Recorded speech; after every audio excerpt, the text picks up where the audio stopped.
Good evening sir.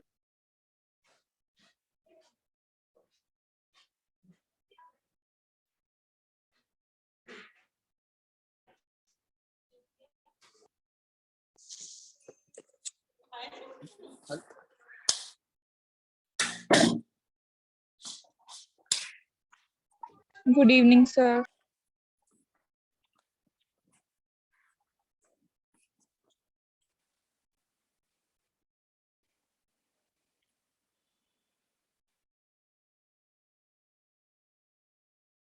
हाँ जी बच्चों, good evening everyone. Good evening sir. Good evening.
हाँ बच्चों, फिर आपकी चल रही है बोर्ड्स की तैयारी अच्छे से?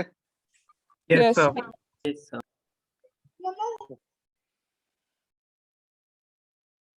बट लटका दिए बहुत है ना आपके board exams. Yes sir. ICSC वाले बच्चों, आपको तो कुछ नहीं बताया अभी तक आई थिंक। सर आगे नोटिफिकेशन। अच्छा, आ गई? Yes sir. कब से है? Sir last week of April लिखा हुआ है उसमें, तो सर अच्छा, मोस्ट कब प्रोबेबली से? साथ में ही होंगे। और सिमिलर ही हैं, चलो एटलीस्ट वो तो अच्छा।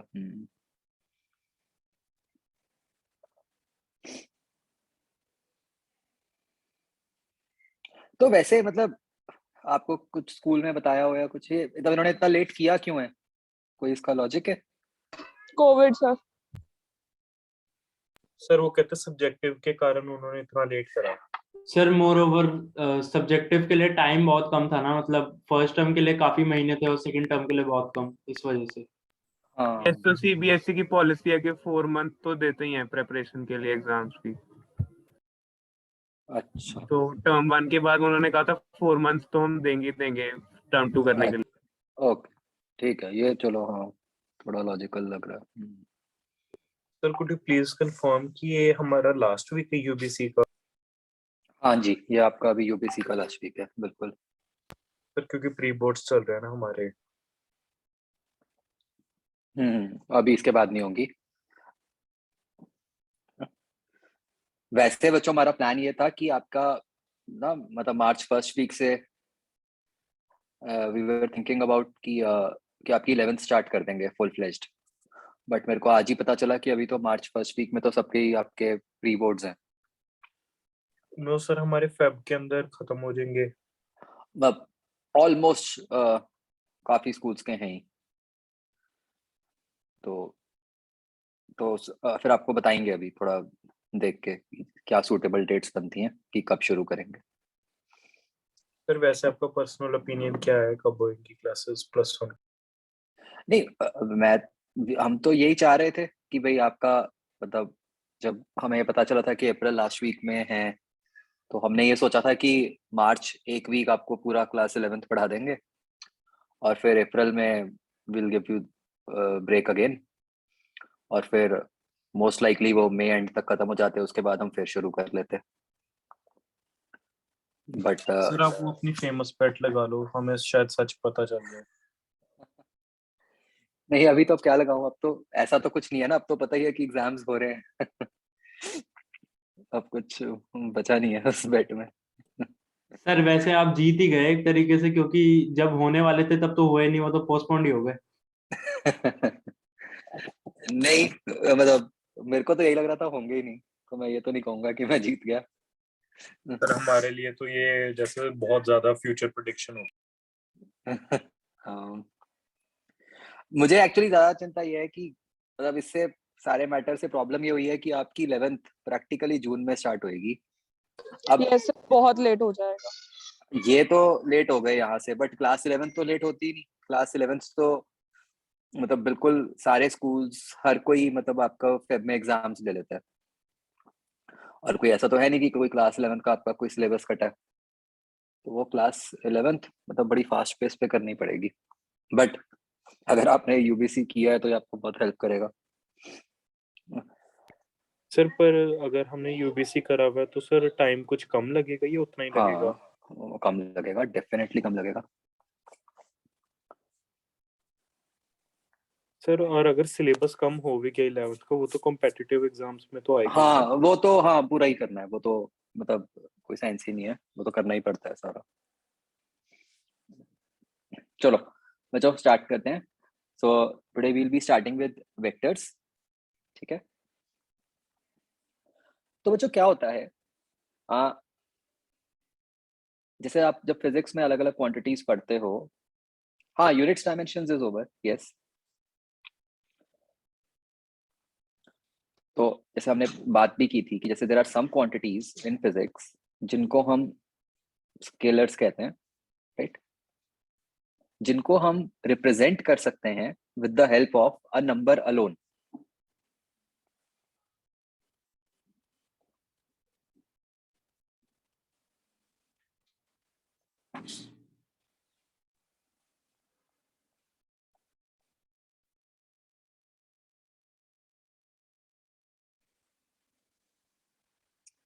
मैं बच्चों बेट से आपको बताऊं, +2 वालों से मैं बेट जीत गया।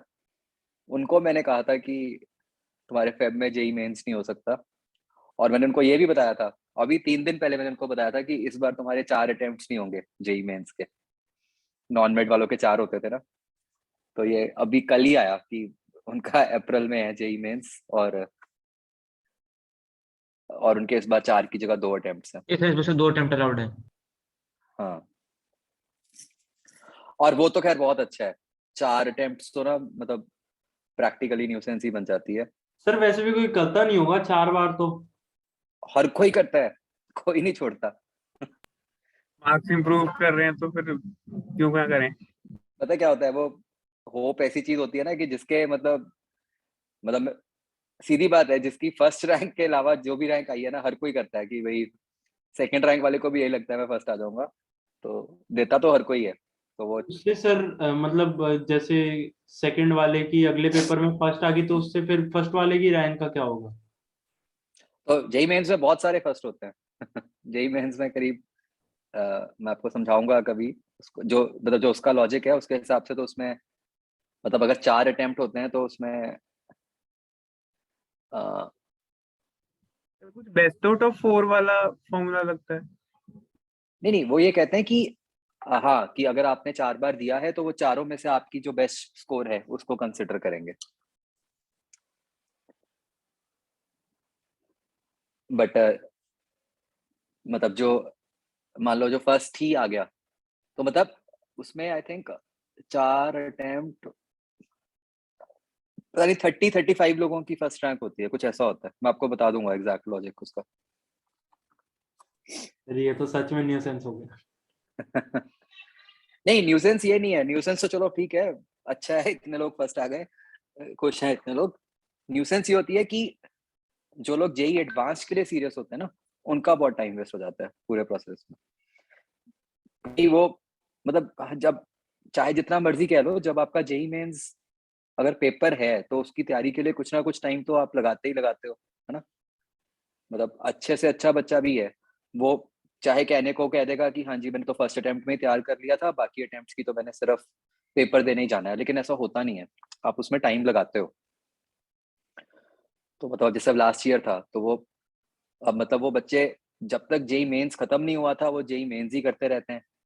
अब जेई मेंस की तैयारी और जेई एडवांस की तैयारी में बहुत डिफरेंस होता है, तो फिर वो एडवांस की जो तैयारी है वो सफर करती है पूरे प्रोसेस में। Sir, वैसे how much do you think this impact will have on medical students? आपको तो इससे मतलब इससे तो आपको क्या ही फर्क पड़ रहा है, बट यस मेडिकल वालों का भी देयर आर टॉक्स कि जैसे नॉन मेडिकल के 2 अटेम्प्ट्स हैं या 4 हैं या जो भी है, कि जो नीट का पेपर है कि उसके भी अटेम्प्ट्स बढ़ाए जाएं। तो मतलब वी कैन होप कि वो होगा तो सही, मतलब अब कब तक होता है ये नहीं बता सकते।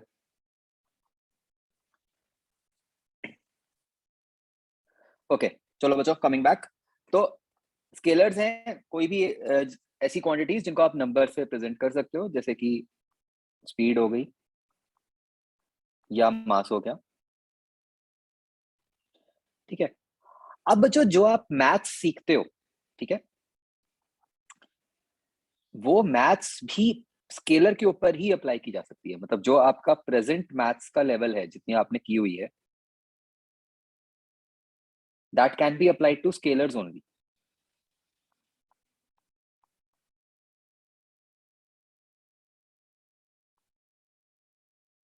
मतलब इस बात का क्या मतलब है कि जब आप ये कहते हो कि 3 + 4 = 7, राइट, ये ऐसा कुछ जो है ये डिफाइंड स्केलर्स के लिए ही है। अभी आपको ये थोड़ा सा अजीब लगेगा कि इसका क्या मतलब है, जस्ट अभी आगे आपको ये बात समझ आ जाएगी।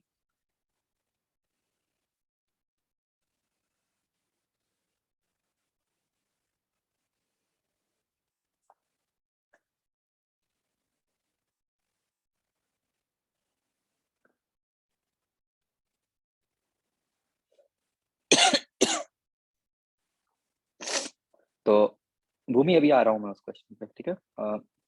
वेक्टर्स होते हैं बच्चों वो क्वांटिटीज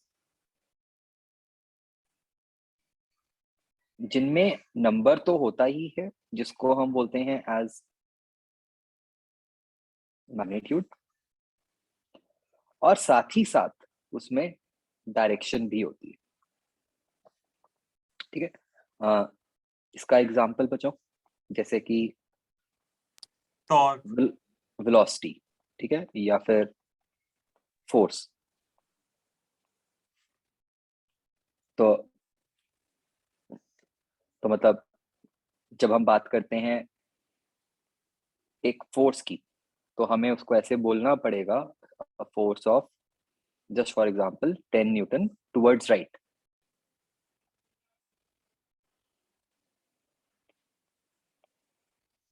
तो जितना इंपॉर्टेंट बच्चों ये बताना है कि वो 10 न्यूटन की फोर्स है, उतना ही इंपॉर्टेंट ये भी बताना है कि उसकी डायरेक्शन क्या है।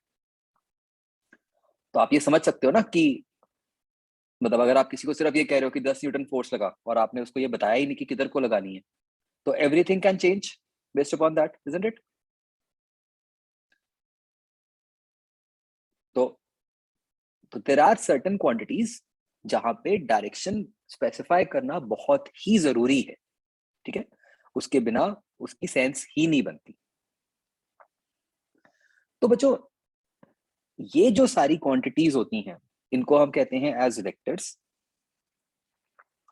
अब बच्चों होता क्या है कि जो वेक्टर्स का एलजेब्रा है या वेक्टर्स की जो मैथ्स है, मैथ्स का क्या मतलब है कि भाई जो एडिशन सब्ट्रैक्शन मल्टीप्लिकेशन या फिर डिवीजन है, उसके जो रूल्स हैं वो वेक्टर्स के टोटली डिफरेंट होते हैं कंपेयर टू स्केलर्स, ठीक है। तो hence the need to study vectors separately. तो ये लिखो एक लाइन कि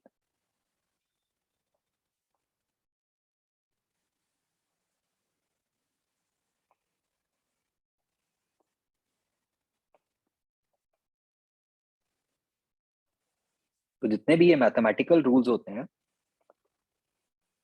ये डिफरेंट हो जाते हैं। Sir, could you please quote an example? हाँ, I'll just come to it.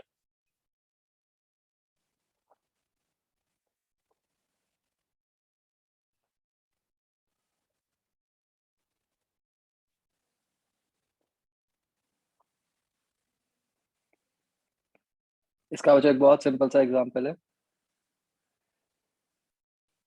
Let's say बच्चों एक बॉक्स है, ठीक है.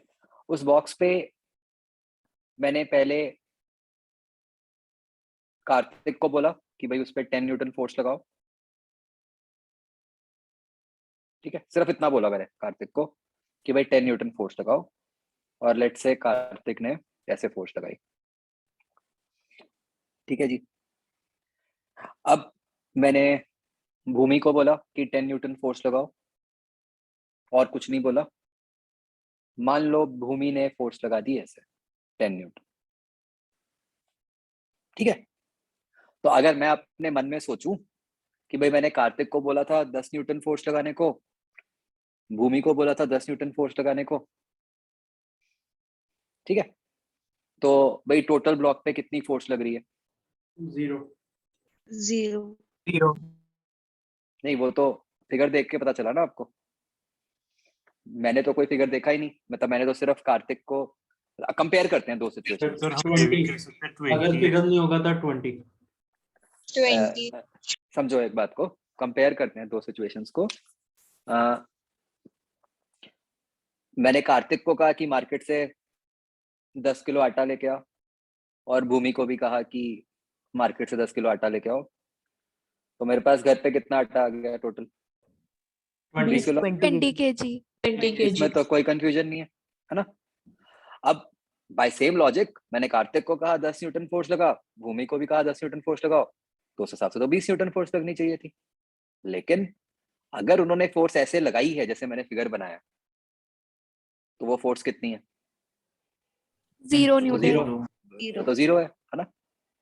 मतलब without even knowing the rules आपको स्टिल फिजिकली ही देख के पता चल रहा है कि भाई यहाँ तो फोर्स 0 लग रही है ना. तो क्या बच्चों हम इस बात से ये कह सकते हैं कि मास को ऐड करने का रूल जो हमने 10 किलो प्लस 10 किलो किया था, वर्सेस जो फोर्स को ऐड करने का रूल है 10 न्यूटन प्लस 10 न्यूटन, वो अलग है? Yes sir. Yes sir. है ना. क्योंकि फोर्स में क्या चक्कर पड़ रहा है कि फोर्स में जो डायरेक्शन है वो पंगा डाल देती है. राइट बच्चों? आप यही आंसर दोगे ना अगर मैं बाद में पूछूं कि सर फोर्स तो 0 है, 20 नहीं है, तो उसका आप आंसर क्या दोगे कि भाई डायरेक्शन का सर चक्कर था, उल्टी लग रही थी फोर्सेस. तो बिकॉज ऑफ दिस डायरेक्शन ये जो रूल्स हैं वो चेंज हो जाते हैं, और वही एग्जैक्टली हमने लिखा है. क्या ये बात समझ आई बच्चों? Yes sir. ओके.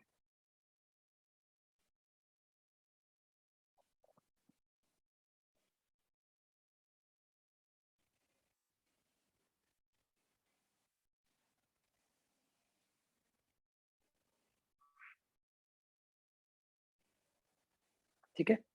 तो बच्चों विद दिस एग्जांपल हम जो अपनी वेक्टर्स की डेफिनेशन है उसको अब थोड़ा सा मॉडिफाई करेंगे.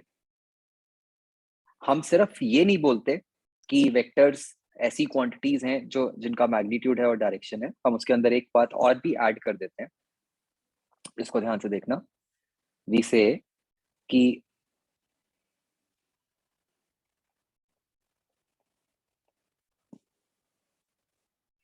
vectors are those quantities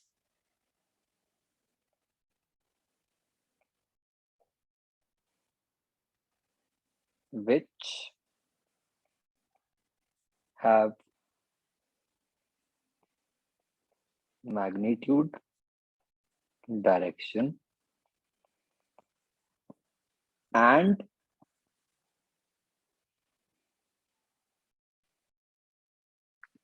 they follow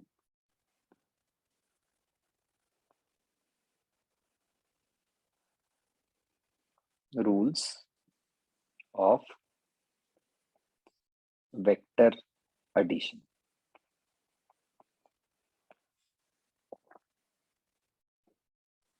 ठीक है. अब भाई इससे ये जो मैंने एक एक्स्ट्रा लाइन ऐड कर दी पहले से,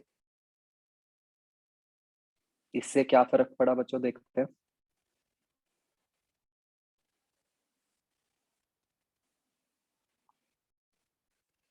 एक एग्जांपल लेते हैं हम करंट का बच्चों।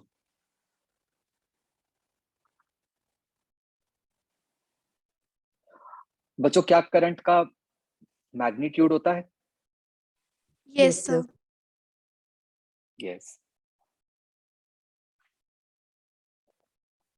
तो करंट का मैग्नीट्यूड होता है।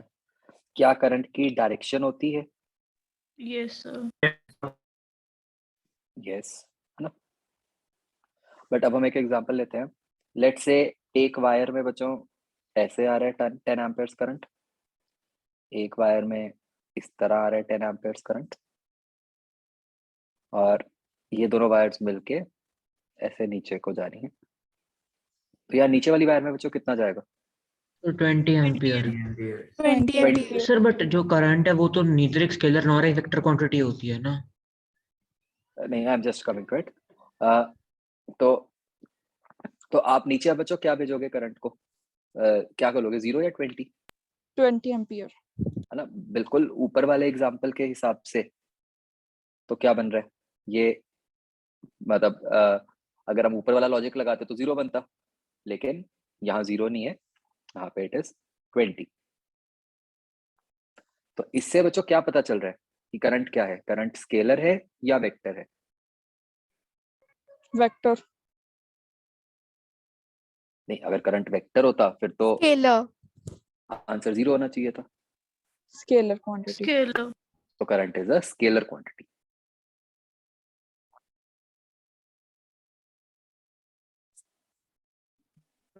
इस चीज का वैसे कि direction में mention कर रही है current की।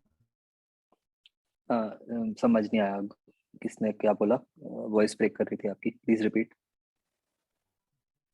स्केलर में हमें सिर्फ मैग्नीट्यूड बताना होगा, तो यहाँ पर डायरेक्शन बतानी पड़ रही है, तो उसको कैसे justify कर सकते हैं?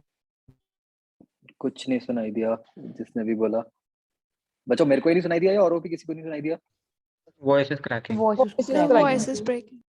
हाँ, तो कुछ करना पड़ेगा भाई आपको।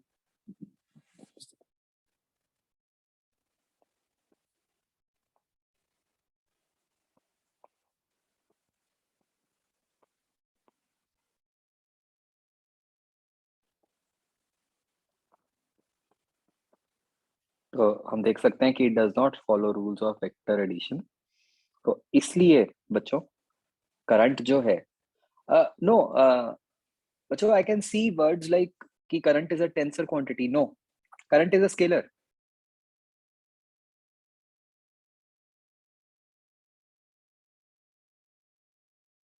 ठीक है, there is no doubt about this.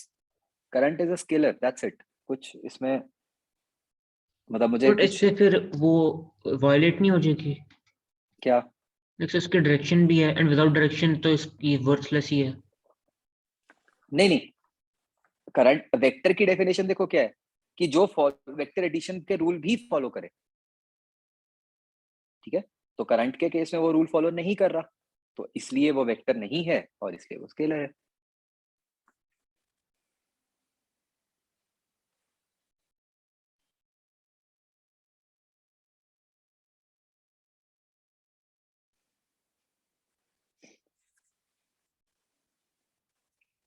ठीक है बच्चों?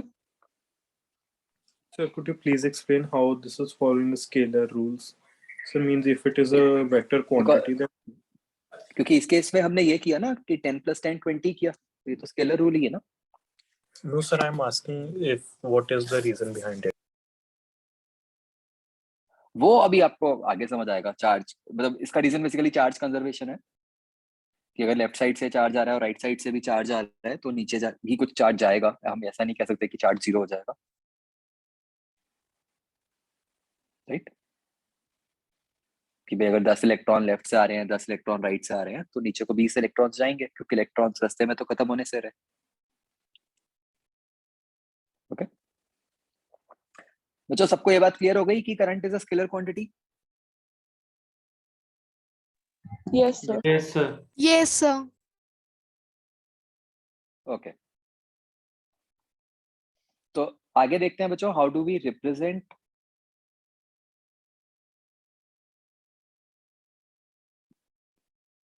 अ वेक्टर।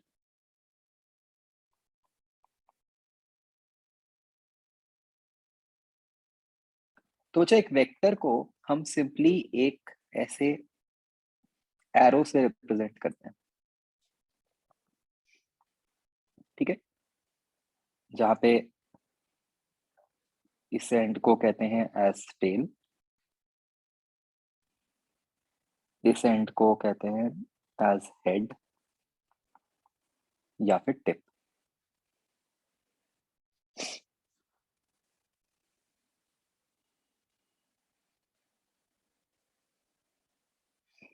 तो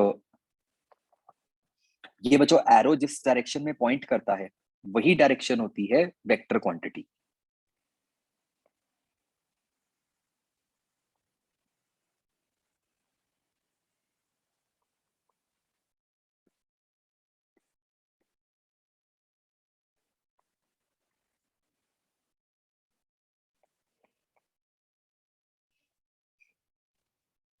ठीक है, एंड बच्चों क्या होता है, जो इस एरो की लेंथ होती है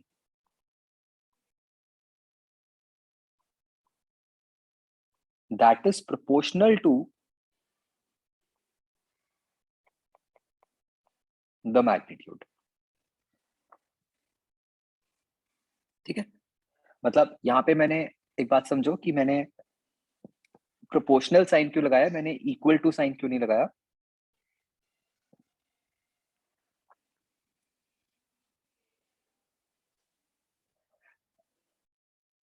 ऐसा नहीं है कि अगर फोर्स 10 है तो आपने 10 लेंथ का ही वो बनाना है एरो, ठीक है।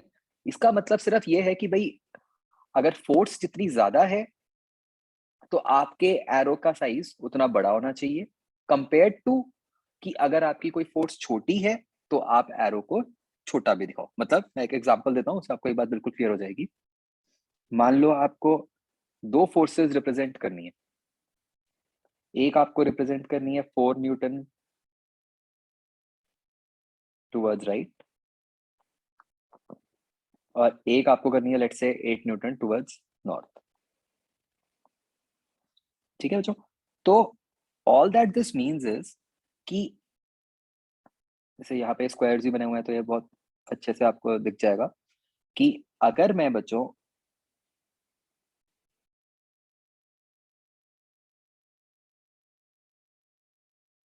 इसको 4 वाला मान रहा हूं,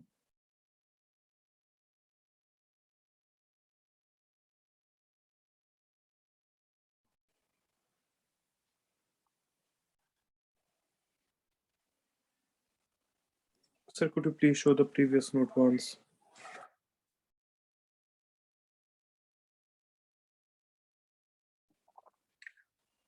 तो आप एक बात समझो बच्चों ध्यान से, मैंने 4 वाली लेंथ को एक स्क्वायर से दिखाया था, है ना, एक स्क्वायर की साइड से। तो 8 वाली जो लेंथ है उसको मैं 2 से दिखाऊंगा। ठीक है, प्रोपोर्शनल का बच्चों ये मतलब है।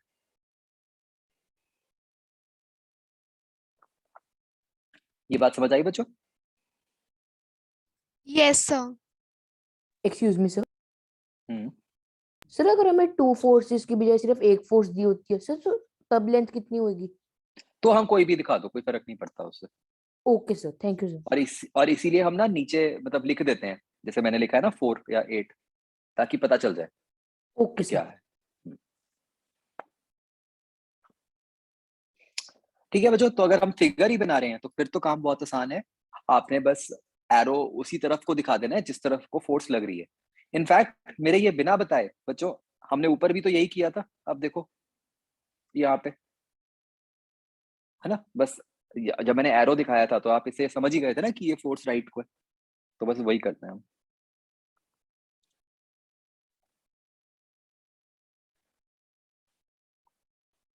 नेक्स्ट आता है बच्चों सिंबॉलिक रिप्रेजेंटेशन ऑफ वेक्टर।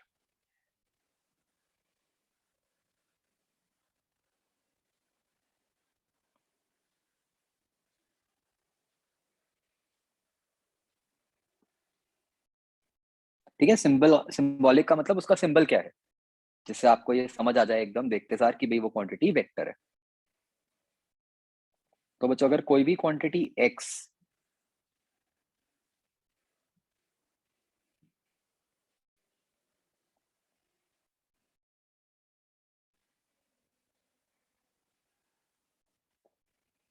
तो बच्चों उसको ऐसे रिप्रेजेंट करते हैं हम,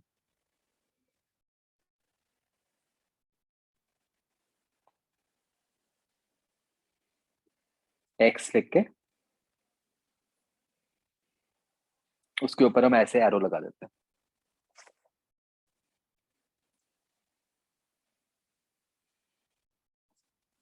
ठीक है, अब बच्चों एक ध्यान रखना है कि ये एरो जो है ये सिंबल है, ये सिर्फ ये बता रहा है कि भाई आपकी जो भी क्वांटिटी x है वो वेक्टर है।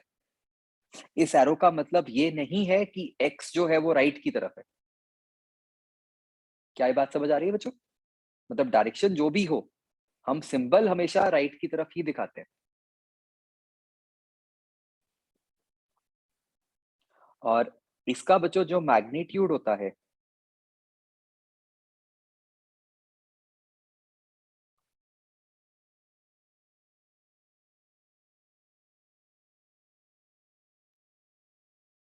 मतलब जो उसके साथ नंबर एसोसिएटेड होता है बच्चों, ये हम बच्चों ऐसे दिखाते हैं। ये बच्चों बेसिकली सिंबल तो ये अब मैंने सेम यूज किया जो आप मैथ्स में यूज करते हो ना, एब्सोल्यूट वैल्यू का, बट इसका मीनिंग अलग है। इसका मीनिंग है यहाँ पे कि उस वेक्टर का जो भी मैग्नीट्यूड है। कई बार बच्चों हम उसको शॉर्ट फॉर्म में सिर्फ x भी लिख देते हैं कि ये पूरा लिखने की जगह, तो इसका मतलब भी ये होता है कि सिर्फ उसका मैग्नीट्यूड। और जो मैग्नीट्यूड होता है बच्चों वो तो एक नंबर ही है, तो वो हमेशा पॉजिटिव होता है। ठीक है, मतलब एक एग्जांपल लेते हैं फिर से कि जैसे मैं मान लो बच्चों एक आपको कहूँ कि ये कार है जो 3 मीटर्स पर सेकंड जा रही है, तो ये तो हो गया प्रॉपर फिगर बना के रिप्रेजेंट करना। वेक्टर फॉर्म में मैं ऐसे लिखूंगा कि वी वेक्टर का क्या मतलब है, 3 मीटर्स पर सेकंड, अब डायरेक्शन भी बतानी है उसकी, टुवर्ड्स राइट। और अगर मैं लिखता हूं सिर्फ v, इसका क्या मतलब होगा बच्चों? स्पीड। 3 मीटर पर सेकंड जस्ट मैग्नीट्यूड। अब यहाँ पे डायरेक्शन नहीं आएगी।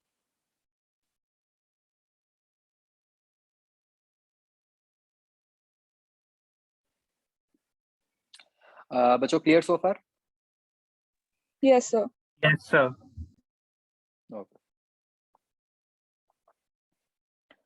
Sir, तो here V is velocity, na? Yes. Okay, sir. तो अब बच्चों हम आगे देखते हैं कि और क्या प्रॉपर्टीज होती हैं। हमने फिलहाल के लिए हमने समझ लिया है कि वेक्टर क्या होता है और हमने उसको रिप्रेजेंट करना समझ लिया, तो हम इसकी अब और प्रॉपर्टीज देखते हैं। तो आगे लिखो बच्चों प्रॉपर्टीज ऑफ वेक्टर्स।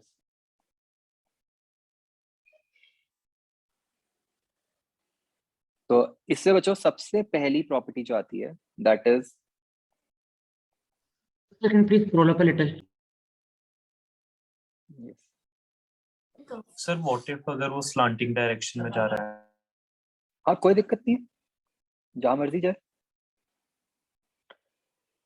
वही मैंने बोला ना कि जाए जहां मर्जी, उसका सिंबल ये है कि हम ऊपर एरो राइट को दिखाते हैं। जब फिगर बनाएंगे फिगर में तो प्रॉपर एरो दिखाएंगे।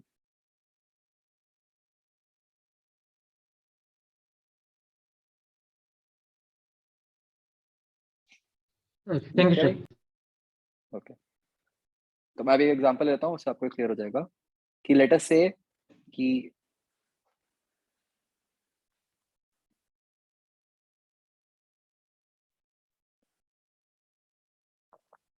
तो मतलब फर्स्ट प्रॉपर्टी इज नेगेटिव और ऑपोजिट ऑफ वेक्टर। तो बच्चों मान लो कि मेरा कोई ए वेक्टर है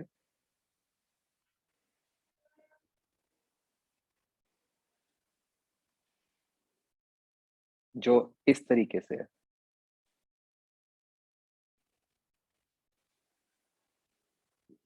ठीक है, इसकी जैसे अब आपको वो डाउट तो क्लियर हो गया ना। देखो मैंने लेफ्ट हैंड साइड पे सिंबल में तो उसको राइट को ही दिखाया, लेकिन जब फिगर बनाया तो मैंने प्रॉपर जो भी उसकी डायरेक्शन थी वो दिखा दी, और उसका जो मैग्नीट्यूड था वो उसके साथ लिख दिया। ठीक है, तो इस वेक्टर का जो नेगेटिव होता है, मतलब कि माइनस ए वेक्टर बच्चों, उसको हम शो करते हैं like this.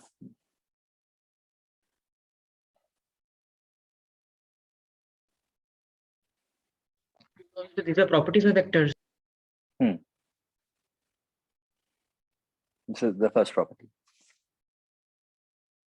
Sir, we will at A only, not minus A. हाँ, ये बच्चों बताओ, मैंने राइट साइड पे फिगर के साथ ए ही आएगा A बिकॉज सर लिखा है। मैग्नीट्यूड थोड़ी चेंज हुआ है। डायरेक्शन चेंज हो गया। हाँ, इसीलिए देखो जस्ट ऊपर ही हमने लिखा था कि मैग्नीट्यूड जो होता है वो तो हमेशा पॉजिटिव होता है। ए तो आपको सिर्फ ये बता रहा है कि इस वेक्टर का मैग्नीट्यूड क्या है ना, Okay, sir. तो वो तो पॉजिटिव ही आएगा।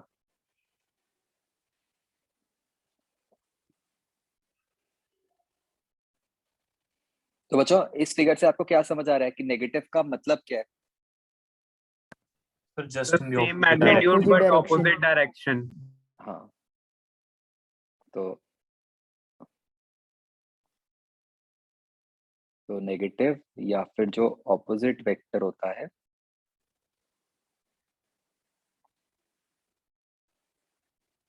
it has same magnitude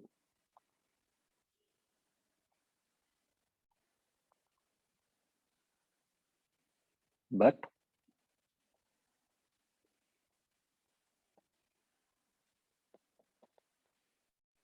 opposite direction।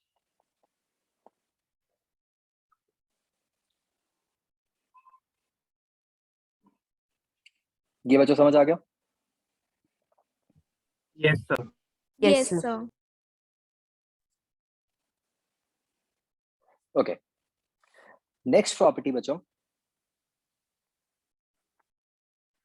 Again वही आटे वाला एग्जांपल लेते हैं।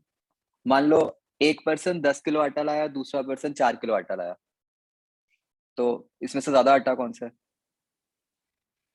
10 kg। 10 kg. ऑब्वियसली है ना, 10 kg बच्चों। सिमिलरली मैं अगर कहूं कि एक फोर्स है 4 न्यूटन की टुवर्ड्स राइट, दूसरी फोर्स है 3 न्यूटन की टुवर्ड्स नॉर्थ, बताओ इनमें से कौन सी फोर्स बड़ी है? Sir 4 Newton towards right, Newton. Because force में से मैग्नीट्यूड देखेंगे तो देखा जाए यहाँ पे। नहीं, ठीक है, तो बच्चों क्या होता है कि आप वेक्टर्स को कंपेयर ही नहीं कर सकते। रीजन बीइंग कि यहाँ पे डायरेक्शन भी आ जाती है, so you just can not compare. क्या आप दो डायरेक्शंस को कंपेयर कर सकते हो बच्चों? क्या आप ये बता सकते हो कि नॉर्थ और ईस्ट में से कौन सी डायरेक्शन ग्रेटर है, कौन सी लोअर है? Doesn't make any sense, right? Sir, पर अगर सेम डायरेक्शन में हो? हाँ, मतलब सेम में होंगे तो एक स्पेशल केस बन जाएगा जहां पे आप कंपेयर कर पाओगे, अदरवाइज आप इन जनरल वेक्टर्स को कंपेयर नहीं कर सकते। Okay, sir. ठीक है, तो this is the second property to understand.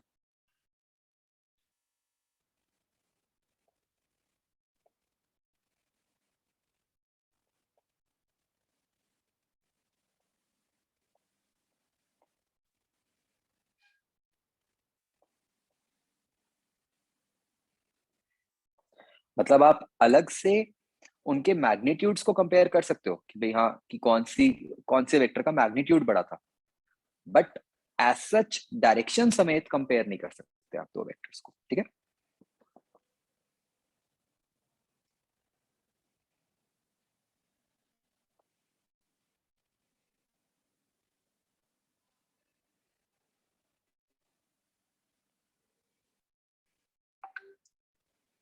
अब बच्चों यहां से मुझे बताओ कि दो वेक्टर्स इक्वल कब होंगे? तो जब मैग्नीट्यूड और same direction direction and same When two magnitude. opposite forces are in opposite direction. क्या बोला? कुछ तो अभी किसी ने गलत बोला। Sir, when same magnitude and direction. तो अगेन मतलब हमेशा माइंड में ना दो चीजें रखनी है कि भाई वेक्टर में दो चीजें हैं, एक मैग्नीट्यूड भी है और डायरेक्शन भी है। तो जो कुछ भी सोचो दोनों चीजों को साथ लेके सोचो।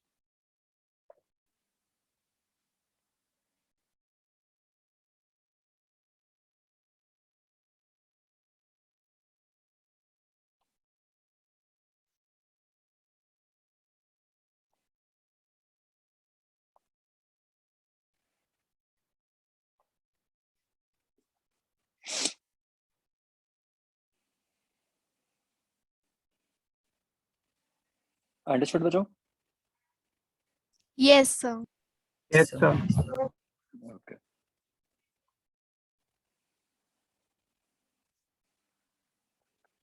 नेक्स्ट आता है बच्चों जीरो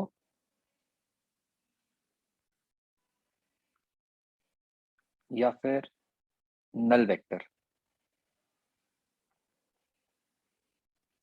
अगेन बच्चों जैसे मैंने आपको बोला कि दोनों चीजें सोचो कि मैग्नीट्यूड के साथ क्या होगा, डायरेक्शन के साथ क्या होगा। तो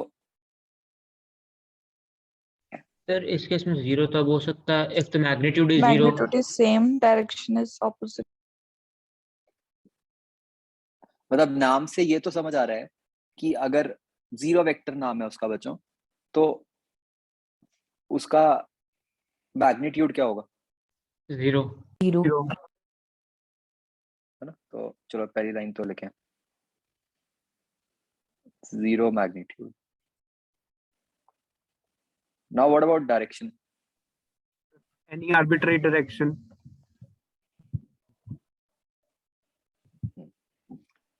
अब जब मैग्नीट्यूड जीरो ही है बच्चों, तो क्या फर्क पड़ता है कि डायरेक्शन क्या हो? Stationary body. No sir. ठीक है, तो एक फर्क है। हम जैसे ऐसे नहीं बोलना कि जीरो वेक्टर है तो मतलब डायरेक्शन है ही नहीं। ठीक है, ये कहना गलत हो जाएगा। क्यों गलत हो जाएगा बच्चों ये कहना कि डायरेक्शन है ही नहीं? सर फिर वो वेक्टर नहीं रहेगी। हाँ, अगर डायरेक्शन ही नहीं है फिर तो वो वेक्टर ही नहीं रहेगा। तो हम ये कहते हैं कि कोई भी डायरेक्शन। क्यों? क्योंकि जब मैग्नीट्यूड जीरो ही है तो फिर डायरेक्शन कुछ भी हो, फर्क क्या पड़ता है? समझ गए? तो zero magnitude and any direction. But does it matter? It has any direction. हाँ मतलब see as such it doesn't matter, but just to keep things consistent mathematically, we will need to say कि it has any direction. We cannot say कि it does not have any direction, right? And sir, if two vectors are equal, then they can be compared.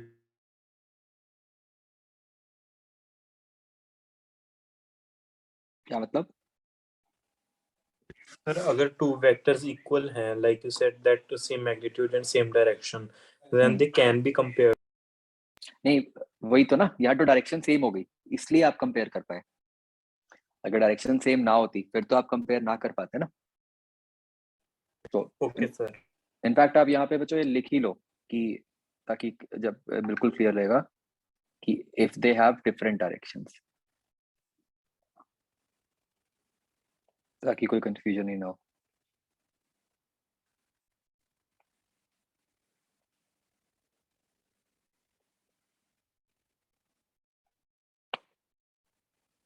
ठीक है, same है तो फिर तो आप compare कर ही लोगे।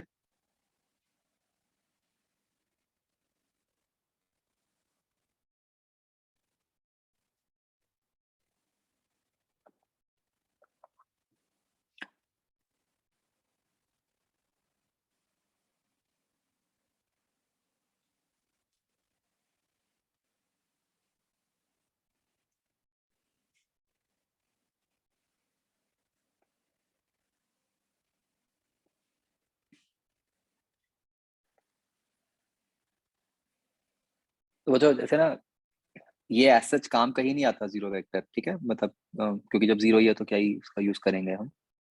सिर्फ कुछ जगह मतलब बस एक बड़ा स्पेसिफिक टाइप का क्वेश्चन बन सकता है कि भाई जैसे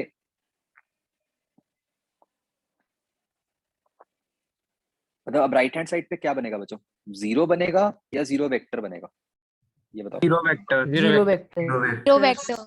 हाँ बस एक ये जरा सी छोटी सी बात माइंड में रखनी है, क्योंकि भाई दो वेक्टर्स को ऐड करके तो एक वेक्टर ही बनेगा ना, तो चाहे 0 ही है but we call it as 0 vector.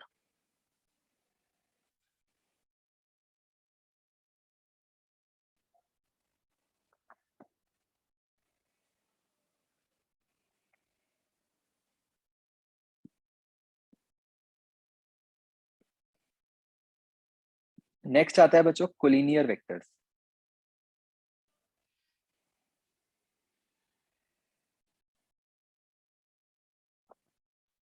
Math से बताओ कोलिनियर क्या होता है।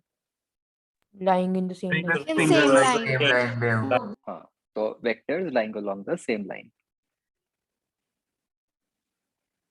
So having same direction, ना, same line, but direction can be opposite. ये It can it can either be opposite or be same. Yes मैं अभी फिगर बनाता हूँ, आपको एकदम क्लियर हो जाएगा। हमने सिर्फ इतना कहा है कि vectors lying along the same line. तो मान लो ये हमारी वो लाइन है, तो इस पे मैं 2-3 वेक्टर्स बनाता हूँ।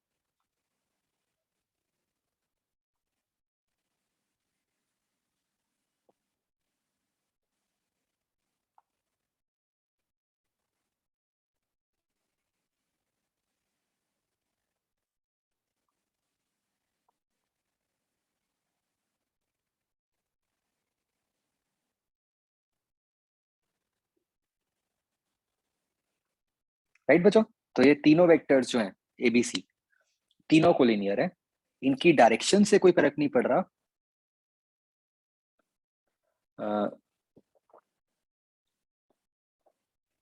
जरूरी बस ये है कि वो एक लाइन में लाई करने चाहिए। राइट, तो आई थिंक बहुत स्ट्रेट फॉरवर्ड है सो फार। सिक्स्थ आता है बच्चों कोप्लेनर वेक्टर्स। अब Vectors in same कोप्लेनर का plane, क्या मतलब होगा, same Vectors in same plane. Same y या फिर xz या फिर yz, कोई एक ही प्लेन में जो लाई भी कर रहे प्लेन हैं। है एक प्लेन में लाई करना चाहिए।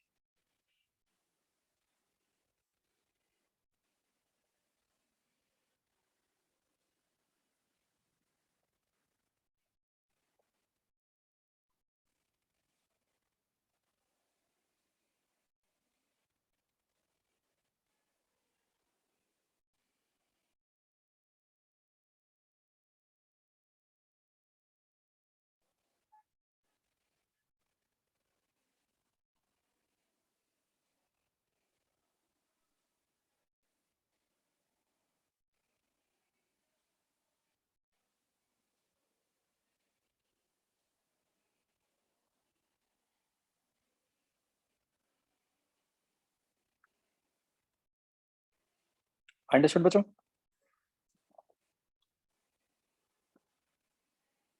नेक्स्ट बच्चों, सर प्लेन या 360 डिग्री लेंगे ना हम पूरा ही, कि मतलब 3D लेंगे ना, जैसे पूरा है। नहीं नहीं प्लेन तो 2D होता है ना। Okay sir. सर प्लेन जैसे का हम मतलब है, रिफ्रैक्शन में करते हैं कि साइन ऑफ एंगल आई और साइन ऑफ एंगल डी, तो दोनों एक ही में होता है ना, हाँ आई इसे और उसमें हम आर, कहते हैं कि एक ही प्लेन में होते हैं, बिल्कुल। तो वो 2D होता है। हाँ ओके सर।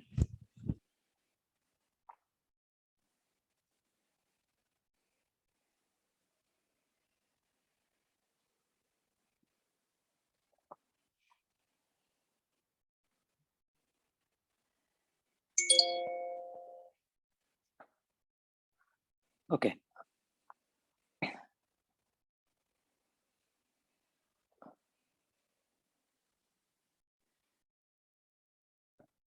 अगला आता है बच्चों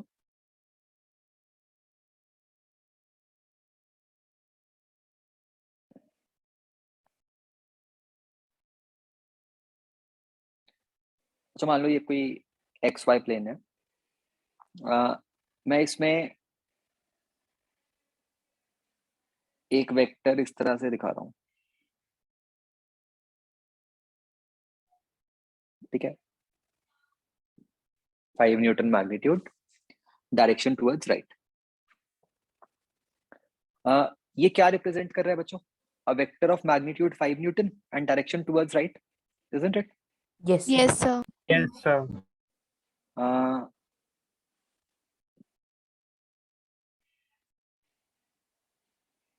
सिमिलरली अच्छा अगर मैं यहाँ दिखाऊं, अब ये रेड वेक्टर क्या रिप्रेजेंट कर रहा है? Sir same thing. Same thing, मतलब magnitude 5 newton direction towards right. Yes, sir, they're the same. Similarly ये जो ब्लू वेक्टर है ये भी वही सेम बात रिप्रेजेंट कर रहा है बच्चों, Yes, sir. Yes, sir. Yes, sir. है ना? तो इससे हमें ये पता चलता है कि अगर आप एक वेक्टर को उसके पैरेलल शिफ्ट, ठीक है, कि अगर आप उस वेक्टर को उसी के पैरेलल शिफ्ट कर दो तो उस वेक्टर पे कोई फर्क नहीं पड़ता, वो सेम ही बात को रिप्रेजेंट करता है।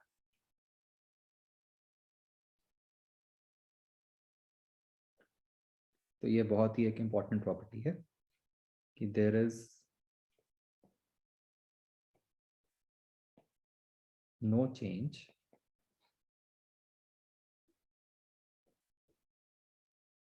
इन अ वेक्टर। सर पैरेलल तो दूसरी डायरेक्शन में भी हो सकते हैं, तो सेम डायरेक्शन में लिखेंगे ना, हम स्पेसिफाई करेंगे। हमें स्पेसिफाई करना पड़ेगा, बिल्कुल।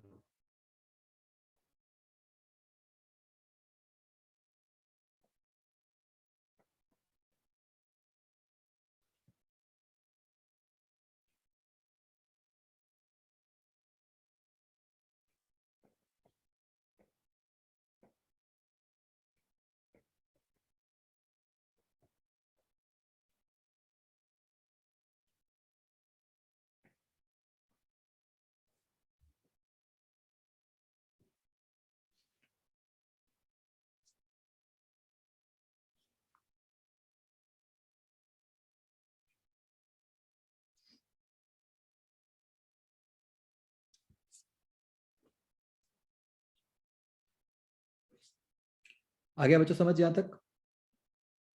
Yes, sir. Yes, sir. Sir, this class will be till 7:15. Yes. Sir अगर रोटेट करते तो क्या फर्क पड़ता उस पे? मतलब अगर मान लो मैं वेक्टर ऐसे बना देता हूँ, ये रोटेट होके बना ना, ओके सर। तो फिर तो ये डिफरेंट हो गया वेक्टर।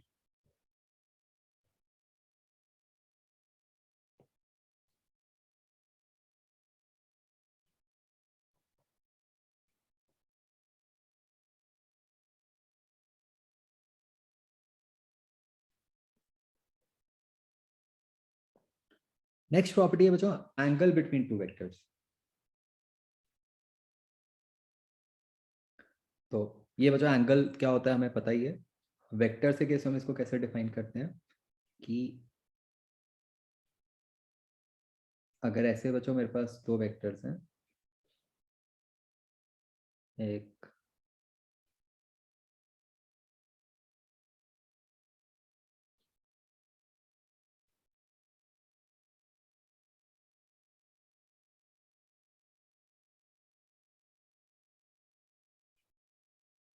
ए वेक्टर एक बी वेक्टर, तो इसके बच्चों डेफिनेशन क्या है यहाँ पे कि जो दो वेक्टर्स की जो टेल्स हैं बच्चों,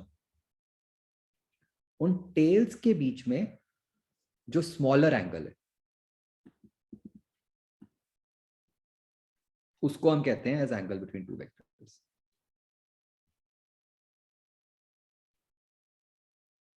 तो इसकी डेफिनेशन क्या बन गई कि स्मॉलर एंगल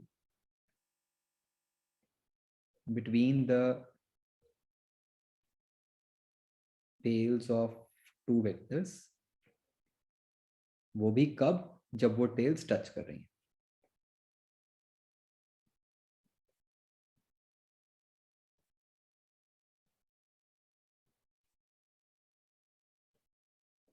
सर अगर वो टच ना कर रहे हो और हमने एक्सटेंड करके उनको टच करवा दिया हो तो भी होगा? नहीं, अगर आप एक्सटेंड करोगे, मतलब आप सोच ठीक रहे हो, थोड़ी सी गलती है। अगर आप एक्सटेंड कर दोगे फिर तो आपका वेक्टर ही चेंज हो जाएगा ना, मतलब उसका मैग्नीट्यूड ही चेंज हो जाएगा। Okay sir.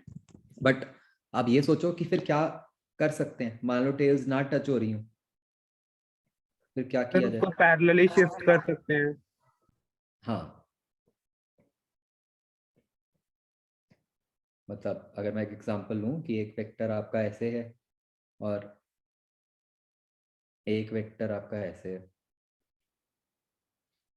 तो अभी फिलहाल तो आप उनके बीच में एंगल निकाल नहीं सकते क्योंकि टेल टच नहीं कर रही, लेकिन अभी हमने इसके ऊपर वाली प्रॉपर्टी लिखी, वो क्या थी कि आप वेक्टर को पैरेलल तो शिफ्ट कर ही सकते हो ना। तो मैं इस वेक्टर को पैरेलल शिफ्ट करके यहां बना दूंगा और अब एंगल निकालो। क्या ये बात समझ आई बच्चों?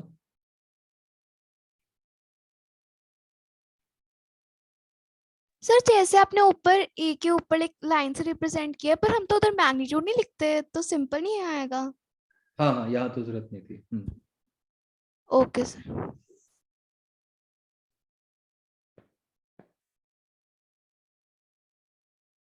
तो if tails are not touching हम एक वेक्टर को डिस्प्लेस कर देते हैं।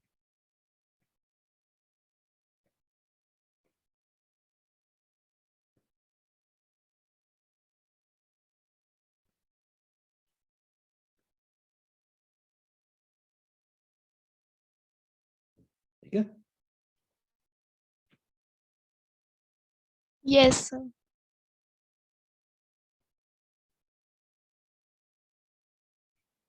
ओके। दूसरी बात बच्चों,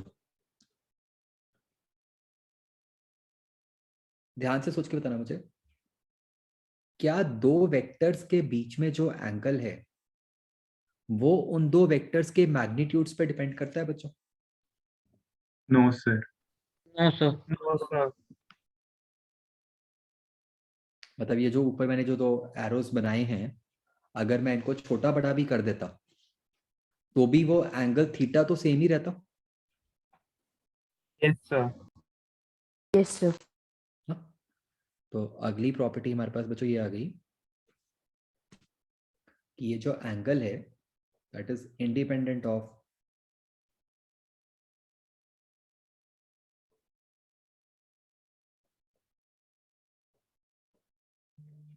द मैग्नीट्यूड।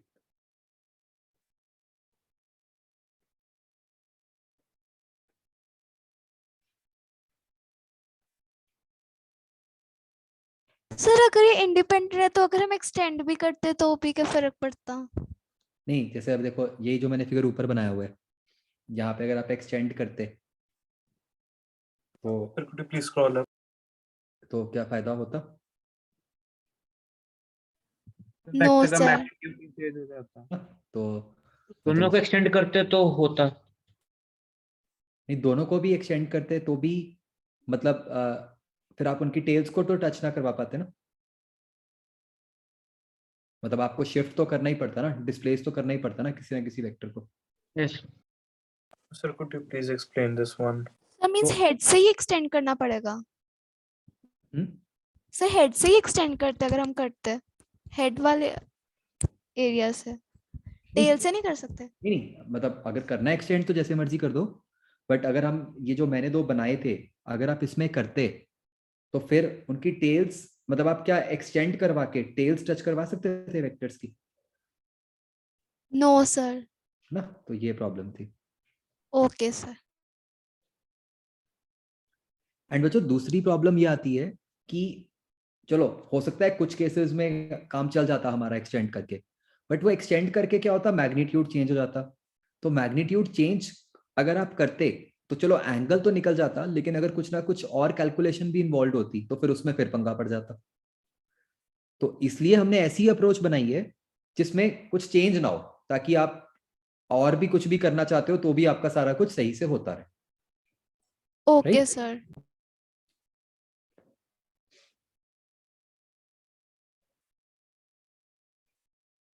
तो एग्जांपल लेते हैं एक।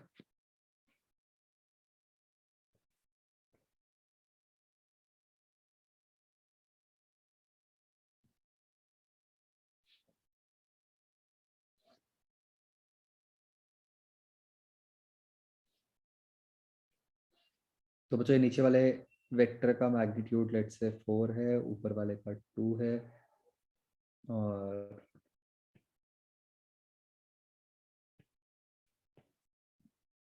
ये एंगल 30 है। सर हम टेल्स को नहीं टच करते? नहीं मतलब अभी तो मैंने दिया फिगर, मैं तो जैसे मर्जी दूं। 150।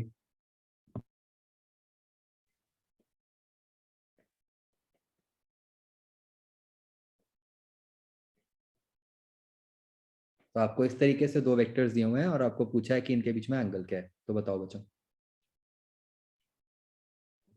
150। 150 डिग्री। यस।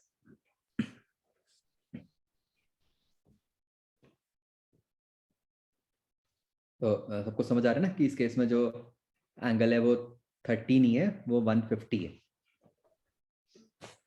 राइट। तो जान के फिगर ऐसे दिया गया है कि आप मतलब जल्दी में आंसर 30 निकाल दो, लेकिन जब आप वेक्टर को डिस्प्लेस करोगे, है ना, तो आप देखोगे कि जो आपका प्रॉपर फिगर बनेगा बच्चों वो क्या बनेगा।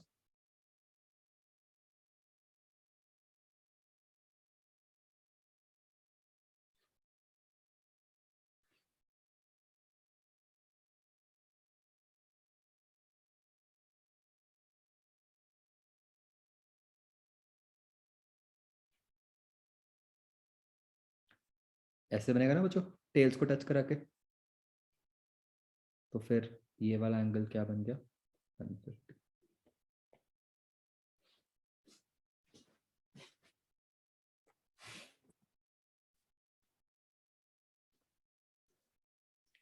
Clear to everyone? Yes sir.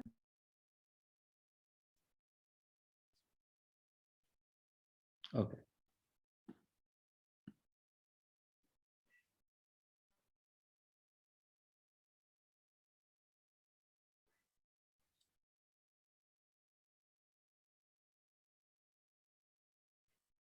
Okay ठीक है बच्चों, that's it for today.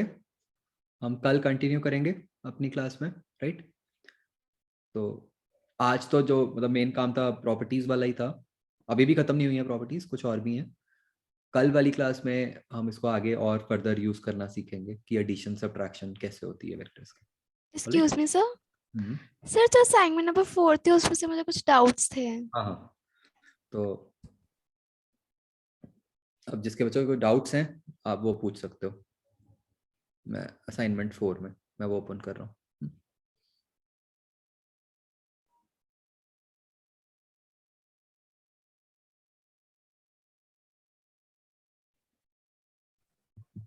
I think so assignment 4 में इक्वल टू की जगह n लगा हुआ है इक्वेशंस में। अच्छा, एक में या हर जगह ही? 2-3 इक्वेशंस है वहां पे n लगा हुआ है। अच्छा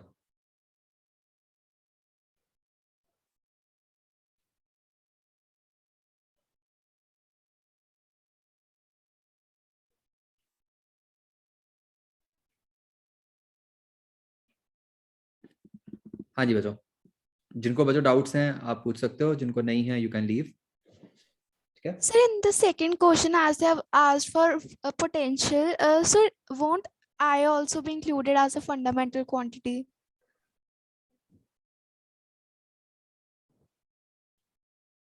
सेकंड क्वेश्चन आप क्या कह रहे हो कि Sir, उन्होंने V given है ना, तो I भी तो होना चाहिए ना as a fundamental quantity. B तो लेंथ ही होगा because x displacement है, तो फिर V तो हम वैसे लेंगे कि I में भी वर्क अपॉन अगर चार्ज करें तो वो I में तो आएगा ही। ये पोटेंशियल एनर्जी है, उसमें आई कहाँ से आएगा? पोटेंशियल एनर्जी तो उसमें तो कोई करंट आता ही नहीं। Okay sir. Sir fifth question कैसे करना है? Fifth 1 minus e minus b by t it's given. Then how we do it? e की पावर माइनस बीटी। तो ये मैंने आपको बताया था कि जो e की पावर में जो कुछ भी होता है मतलब वो हमेशा डायमेंशनलेस होता है। Yes sir. b into t dimensionless होना चाहिए।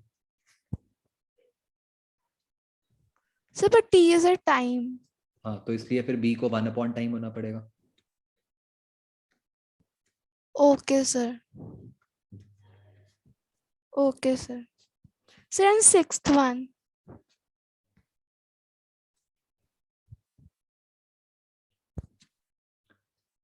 तो देखो, जब हमने डायमेंशनल एनालिसिस किया था तो आपने देखा होगा कि वहां पे हम किस टाइप के रिजल्ट्स डिराइव कर रहे थे, जहाँ पे क्वांटिटी सीधा सीधा मल्टीप्लाई हो रही थी, मतलब उनकी पावर्स मल्टीप्लाई हो सकती थी. बट आप देखो कि जितने भी हमने केसेस किए थे उनमें कहीं पर भी हम ये साइन, लॉग या फिर पावर वाले केसेस नहीं किए थे कि हमारी क्वांटिटी पावर में चली जाए. वैसे उसमें इक्वल टू साइन भी होता है ना, जब हम डायमेंशनल एनालिसिस करते हैं तो इक्वल टू साइन भी होना जरूरी है ना. हाँ, वो तो चलो ठीक है कि मतलब उन्होंने लिखा नहीं, बट पॉइंट इज कि अगर ऐसा कोई एक्सप्रेशन होगा तो ये तो कभी ड्राइव हो ही नहीं सकता, है ना. उसका रीजन क्या है कि जैसे साइन लो, लॉग लो, पावर लो, ये सब तो डायमेंशनलेस ही होते हैं. Yes sir. तो हमें तो पता ही नहीं चलेगा ना कि डायमेंशनलेस कौन सी क्वांटिटी हो सकती है, वो तो कोई भी हो सकती है. सर पर अगर हमें इधर पता हो कि x इज द डिस्प्लेसमेंट है, t इधर टाइम है, और जो दूसरा सिंबल दिया है उसका भी पता हो, तो हम k का निकाल तो सकते हैं नहीं नहीं उसको इक्वेट करके. नहीं, पॉइंट ये नहीं है. पॉइंट ये है कि मतलब मान लो ऐसे ही लेते हैं एग्जांपल कि मान लो आपको नहीं पता कि डिस्टेंस क्या होता है, तो क्या आप ये बता सकते हो कि डिस्टेंस जो होगा वो स्पीड इनटू टाइम होगा या वो speed into time into sine of कुछ भी, मैं लिख देता हूँ 80, ऐसा कुछ होगा. आपको पता नहीं चलेगा ना कि अगर कोई साइन वाली टर्म आ रही है या कॉस वाली टर्म आ रही है या कुछ भी आ रहा है. क्यों? क्योंकि ये तो डायमेंशनलेस है. Yes sir. तो वो हम कह रहे हैं कि आप सिर्फ इस टाइप का एक्सप्रेशन डिराइव कर सकते हो जहां पे क्वांटिटीज बस प्रोडक्ट में हो और कुछ ना हो. ओके मतलब जिसमें डायमेंशनलेस क्वांटिटी ना हो उसको हम एनालाइज कर सकते हैं, जिसमें डायमेंशंस लेस हाँ, क्वांटिटीज हो उनको हम नहीं कर सकते. Yes yes. Okay sir. Excuse me sir. हाँ पाई जी. वाली को भी नहीं कर सकते ना हम. पाई वाली तो b बचा. नहीं नहीं नहीं, आप इन क्वांटिटीज को देखो, जैसे यहाँ पे ये 3 क्वांटिटीज जो हैं ये सीधा मल्टीप्लिकेशन में आ रही है ना, तो इनको तो आप निकाल सकते हो डायमेंशनल एनालिसिस से. ठीक है, यहाँ पे 6 पाई कांस्टेंट नहीं पता चल रहा आपको, लेकिन आपको एटलीस्ट ये तो पता चल गया कि ये जो अगली 3 क्वांटिटीज हैं वो प्रोडक्ट में आ गई. Yes sir. ठीक है, लेकिन जो बाकी के एक्सप्रेशंस हैं, देखो यहाँ पे क्या है कि e की पावर में वेरिएबल है टाइम, यहाँ साइन के अंदर वेरिएबल है टाइम, यहाँ लॉग के अंदर वेरिएबल है लैम्डा. Yes sir. तो क्या आप डायमेंशनल एनालिसिस से, जैसे अगर मैं आपको कहता हूं कि time period of pendulum depends on time, है ना, तो क्या आप डिपेंड्स ऑन लेंथ लेट से, तो क्या आप कभी ऐसा एक्सप्रेशन निकाल पाते कि time period equal to sine of AL? Sir इस टाइप के एक्सप्रेशंस में कुछ क्वेश्चंस भी थे इस असाइनमेंट में, तो उसको भी तो हमने निकाल ही पाए थे. हम सिर्फ ये बता पाते हैं कि वो सही है या गलत है, हम डिराइव नहीं कर सकते. डिराइव हम कब कर रहे थे? जो पिछली क्लास में हमने सीखा था कि जहां पे हम नए रिलेशंस डिराइव कर रहे थे. Sir like in third question of the B part we need to derive only third question of B part. नहीं, ड्राइव क्या करना, कहाँ करना है? यहाँ तो सर मैं आपको डायमेंशनल फॉर्मूला नहीं बताना के का. आपको सिर्फ k की डायमेंशंस बतानी है. यस वो तो सर. तो आपने, फिर वो हम इक्वेट कर लेंगे ना m0 l0 t0 से. हाँ, वो तो आप सिंपल रूल से बता रहे हो ना. डायमेंशनल ये जो वो पूछ रहे हैं 6th वाला, ये तो वो वाला केस पूछ रहे हैं वो जो हमने पिछली क्लास में नहीं किया था, जहां पे हम कह रहे थे कि पेंडुलम का टाइम पीरियड लेंथ पे डिपेंड कर रहा है और जी पे डिपेंड कर रहा है, तो बताओ उसका क्या रिलेशन होगा. और हमने निकाल लिया था कि उसका रिलेशन कुछ k√L/g होगा, यस सर. ऐसा कुछ. तो द 6th क्वेश्चन ये कह रहा है कि आप किस टाइप के रिलेशंस को डिराइव कर सकते हो अपने मेथड से.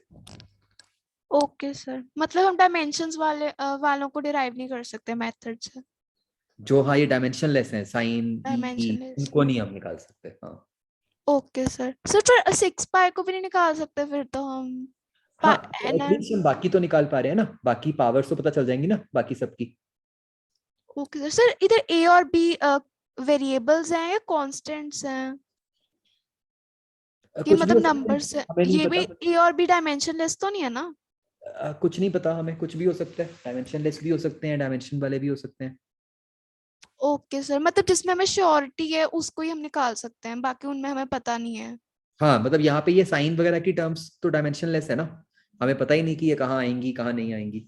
सर पर अगर हमें A का पता होता तो हम निकाल सकते थे। नहीं नहीं, सी आप एक बात समझो, आप हम कभी भी ये नहीं बता सकते जब हम डिराइव कर रहे हैं, ठीक है, समझो जब आपको कुछ पता ही नहीं और आप एक नया रिलेशन डिराइव कर रहे हो, ठीक है, तो मतलब जो मैंने इससे पहले एग्जांपल दिया था कि लेट्स से आप डिस्टेंस का रिलेशन डिराइव कर रहे हो, ठीक है, तो डिराइव करते हुए क्या आपको ये पता चलेगा कि डिस्टेंस का रिलेशन जो है वो VT है या फिर VT into sine of something है? डायमेंशनली तो दोनों ही ठीक है ना। Yes sir. तो हम ये कह रहे हैं कि कोई भी ऐसा रिलेशन जिसके अंदर साइन आ गया, वैसा रिलेशन आप कभी भी डिराइव नहीं कर सकते। Okay sir. और वो क्यों नहीं कर पा रहे हम, ये बताओ। सर क्योंकि वो तो डायमेंशनलेस है, तो फिर हम उसका भी वैल्यू डायमेंशनलेस निकाल है, सकते हैं। तो आपको अब कहने को तो आप टी के आगे कोई भी डायमेंशनलेस चीज लगा दो, है ना, साइन, लॉग, कॉस, हजारों डायमेंशनलेस क्वांटिटीज बन सकती हैं। Yes sir. सर मेरे को ना बस ये कंफ्यूजन हो रही है, जैसे आपने बोला है कि हम NRV का तो निकाल सकते हैं, तो हम इसमें भी तो A का निकाल सकते हैं अगर हमें नहीं पता। इसमें 6 पाई नहीं पता तो उसमें साइन वगैरह नहीं पता, तो दोनों में कुछ तो नहीं पता ना। नहीं नहीं, आप उस ए को मत देखो, प्रॉब्लम है वेरिएबल की, कि जैसे ये जो टी था आपका यहाँ पे ए वाले रिलेशन में, आपका टी रिलेशन जो है वो साइन के अंदर आ गया ना, यस सर। तो आप ये तो नहीं बता पाओगे ना कि टी साइन के अंदर टी आएगा या नहीं आएगा। Okay sir. Okay sir, I got it. आगे sir 10th one of part A।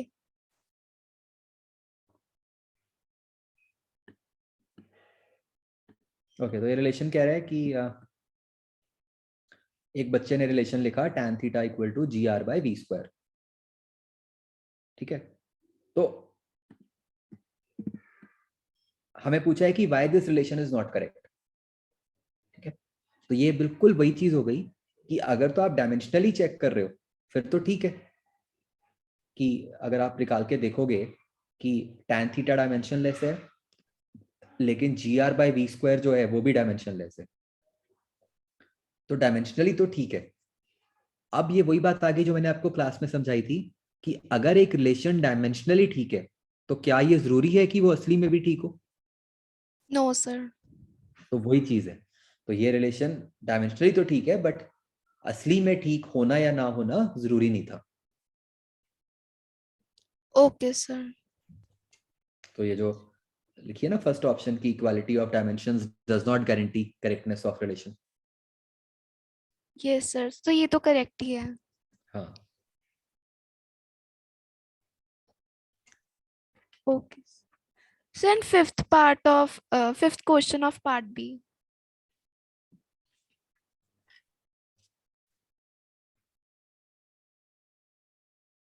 तो बच्चों वैसे ना 10th क्वेश्चन में जो फर्स्ट और सेकंड स्टेटमेंट्स लिखी हैं दोनों का मीनिंग सेम ही है, कोई फर्क नहीं है, तो इसलिए जिसका आंसर है वो 1 और 2 ही होगा दोनों। सर पर इधर पूछा which is not correct.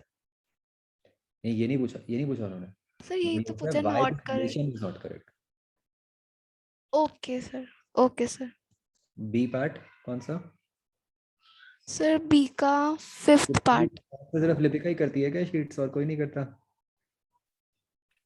Sir करली बट डाउट। ओके, 5th, तो प्रोपोर्शनैलिटी कांस्टेंट जो होता है क्या वो हम डायमेंशनल एनालिसिस से निकाल सकते हैं? Yes sir. नहीं, कहाँ निकाल सकते हैं? सर निकाल तो सकते हैं, जी निकाल सकते हैं। नहीं नहीं, ऐसे नहीं। जैसे जो हमने पिछली क्लास में क्वेश्चन किए थे डायमेंशनल एनालिसिस वाले, वहां पे जैसे अभी हमने ऊपर बात की थी, क्या आप 6 पाई बता सकते थे कि वहां 6 पाई आएगा कि नहीं आएगा? No sir. तो ये वो चीज पूछ रहे हैं। मतलब सर जब डायमेंशनल एनालिसिस आ जाए तो हमें लाइक कांस्टेंट्स को ही कंसीडर करना है कि हम उनको नहीं बता सकते कि वो आएंगे कि नहीं। हाँ हाँ बिल्कुल। Okay sir. Okay, B option. क्या आप ये equation v equal to u plus a t, ये अपने वही डायमेंशनल एनालिसिस वाले मेथड से जिसमें हमने पावर्स ली थी, क्या उससे डिराइव कर सकते हो? सर इसको तो कर सकते हैं, इसमें कोई कांस्टेंट नहीं है। लेकिन इसमें प्लस साइन आ गया। हमने जितने भी केसेस किए थे उनमें तो हम तो उन सब में मल्टीप्लाई कर रहे थे ना। सर हमने एक एग्जांपल ये वाली भी तो ली थी, v equals to u plus at। नहीं, उसमें तो बल्कि मैंने आपको ये समझाया था कुछ। ये सर ना आपने समझाया था। आप देखा थोड़ा सा मिक्स कर रहे हो डायमेंशनल। ये जो हम सारे केस कर रहे हैं ना, हम ये उसकी बात कर रहे हैं जो हमने जस्ट लास्ट क्लास में किया था, जहां पे हमने कहा था कि हमें न्यू रिलेशंस बनाने हैं। Okay dimensional sir. Correctness check करना एक चीज है और न्यू रिलेशंस बनाना दूसरी चीज है। हम उस केस की बात कर रहे हैं जहां पे हमें कुछ पता ही नहीं होता था और हम फिर न्यू रिलेशंस बना रहे थे, जो हमने पिछली क्लास में क्वेश्चंस किए थे, वो D A V square, root L by G, root T L by M, ये सारे किए थे ना हमने पिछली क्लास में। Yes sir. तो उनमें हम क्या अज्यूम कर रहे थे? हम ये मान रहे थे ना कि सारी क्वांटिटीज आपस में मल्टीप्लाई हो रही हैं। Yes sir. तो प्लस वाला नहीं हम उस मेथड से डिराइव कर सकते थे, ओके सर। तो इसलिए बी गलत हो गया। सी बताओ। सर सी एक साइन। सर नो, बिकॉज इसमें कांस्टेंट आ गए हैं, तो अभी ये साइन आ गया था। करेक्ट है। करेक्ट है बिकॉज नॉट भी डिराइव्ड है, तो करेक्ट ही है। और वही चीज डी में भी होगी कि इसमें भी वो पावर आ गई। Yes sir. Okay sir. आगे सर व्हाट सिक्स क्वेश्चन में प्रिंसिपल ऑफ होमोजेनिटी लिखा है, तो what is that? Principal of homogeneity हम कहते हैं वो जो अ, एक मैंने आपको लाइन लिखवाई थी ना कि जब वो डायमेंशनल करेक्टनेस वाला मैंने आपको रूल लिखवाया था कि जहां पे हमने ये लिखा था कि LHS की dimension is equal to RHS की डायमेंशन। Yes sir. एक सेकंड आपको बताता हूँ एग्जैक्टली हमने क्या लिखा था।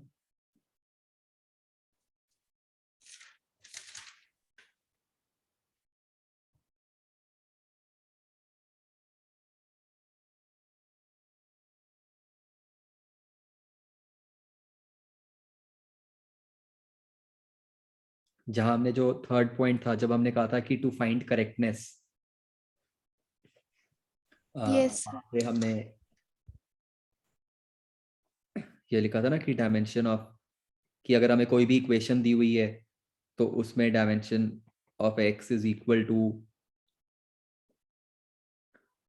जो भी राइट हैंड साइड पे यस सर। दिया हुआ है, और जो भी अगर प्लस आ गया तो मतलब समथिंग लाइक दिस। अगर आपको ऐसे यस कहा है सर। कि a x a plus equals to B B C C, we हाँ रोट हाँ लाइक वो दैट। वाली, हाँ, तो इसको कहते हैं principle of homogeneity. Okay sir. Sir तो इस क्वेश्चन का आंसर क्या होगा?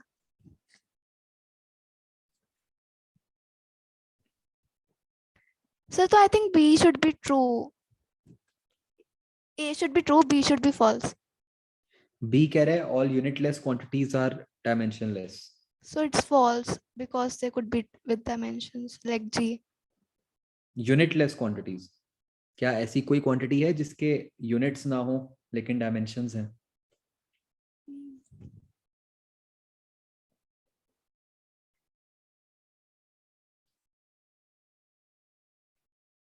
No sir. तो कोई क्वांटिटी नहीं है ना, तो B option is correct. Okay sir. और Sir, in 16th, I think it should be wrong because f equals to mv. Dimension of f should be equal to dimensions of mv. So m l t minus 1 it should be, but of पूरा force. पढ़ो, m is mass ejected per unit time. तो m की dimension जो है वो mass upon time है. Sir मतलब questions में ऐसे भी हो सकते हैं, लाइक नॉर्मल मतलब नाउन का दूसरा बिल्कुल. मतलब हो. हम्म. Okay sir. सर 22.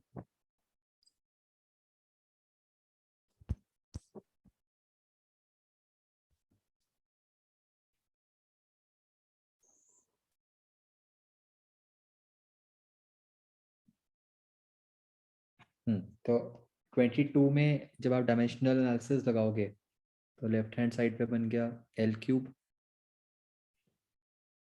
ठीक है, तो अगर आपने एरिया की पावर x मानी थी तो वहां से l की पावर 2a बन गई. वेलोसिटी की अगर y मानते हैं,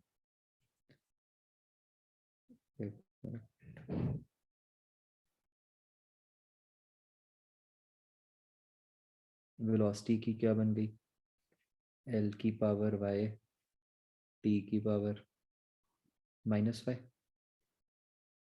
यस सर. और टाइम की मान लो आपने z मानी. अच्छा, इन्होंने दिया हुआ था, सॉरी, abc लिखना चाहिए.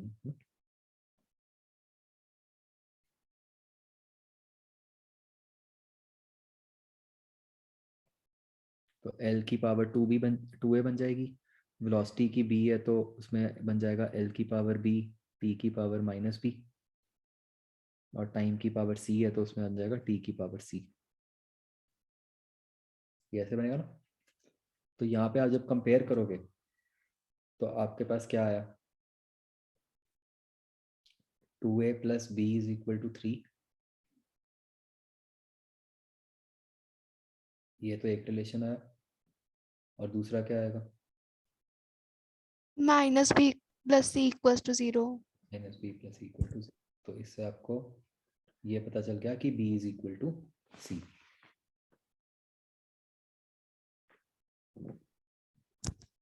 राइट. Yes sir. इसके हिसाब से अब कौन सी ऑप्शन बनेगी, आई थिंक सी. ये तो आपको सीधा दिख रहा है कि a और d नहीं हो सकते. Yes sir. वहां तो b not equal to c लिखा हुआ है. सर बी और सी हो सकते हैं.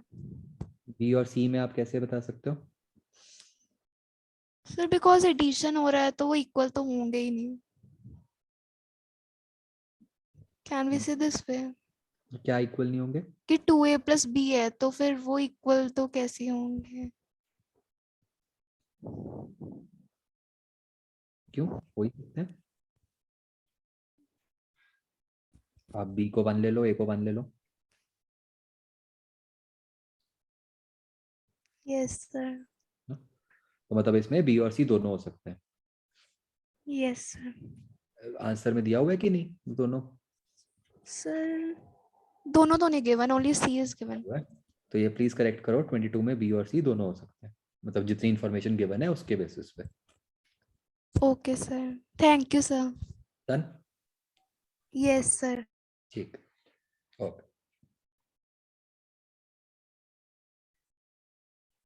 चलो ठीक है बच्चों. ओके देन, बाय बच्चों. Thank you, sir.